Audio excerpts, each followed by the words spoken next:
First of all, the bad news, very bad news in fact. Yesterday I warned that the spread of this coronavirus was dangerously fast. 30% increase in sick people on Saturday, 22% increase on Sunday. And overnight we were already looking at an explosive increase in cases, but by early afternoon today it was worse than I thought possible. Over the past day or day and a half we had a 44% increase in new cases to 450 Australians have got the virus. That's the biggest jump yet. This virus is coming. Now let me switch to better news for a start. China does give us hope. This doesn't have to be inevitable. Yesterday in all of China, where this virus started, there were just 21 new confirmed cases, if you believe the official figures. And China, of course, imposed really tough lockdowns and the sick were essentially locked away. In Singapore, there were 17 new cases, 17. And check out this official poster on how Singapore's government handles this. Much tougher isolation of the sick than we do here. If you are told to stay home, you get a text message during the day, or several, and you must send back your GPS coordinates to show where you are. You might get random visits or random calls from officials, and you may have to photograph your surrounds to prove that you're at home. Now here, of course, we've got a society that values freedom a lot more, but we may have to change and consider that kind of stuff as well. But Holland has gone a radically different way. They are trying something that Britain was flirting with until just this week. It's dangerous and it's been widely criticised by experts. The idea is this.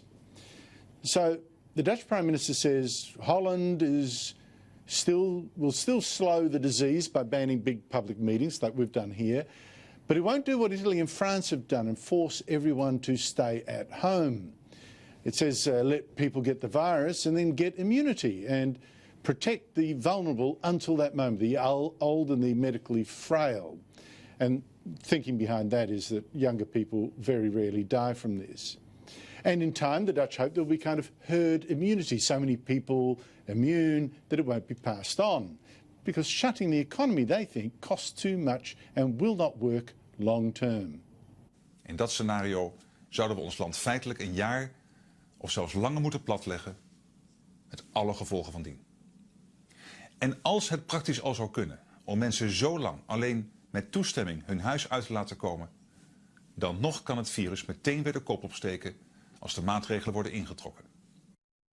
That's a huge gamble done probably nowhere else in the world. What could happen instead of what they're hoping for is the Dutch medical system gets overwhelmed and the elderly can't be locked away forever. And what happens if, in fact, it seems true that you're not always immune after recovering from the coronavirus? Anyway, let's see. I thought you might be interested in that alternative. In the meantime, there may be more hope if we keep delaying the spread for as long as we can.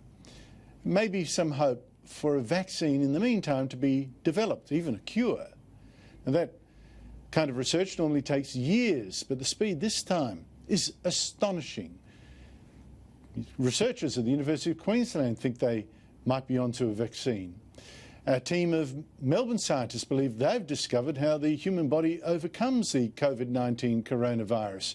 A team of Doherty Institute researchers there has, for the first time, mapped the way a patient's immune system responds to it. So it is an important step to design vaccines, to design antiviral drugs or therapies. We really need to understand how our immune system, our body's ability to fight the virus. In America, though, the speed of research is even faster. It has actually started human trials of what it hopes is a vaccine to the coronavirus in another year or two.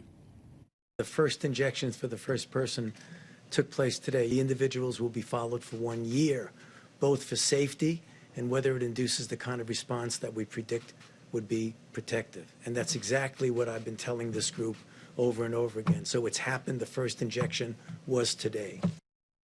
So this is very serious, but it's not hopeless. And don't forget, only around 1% of people who get this virus die, we believe. And we've now got to slow this spread so our hospitals can cope and buy scientists the time that they need to get this vaccine in production. But it will mean working together on this.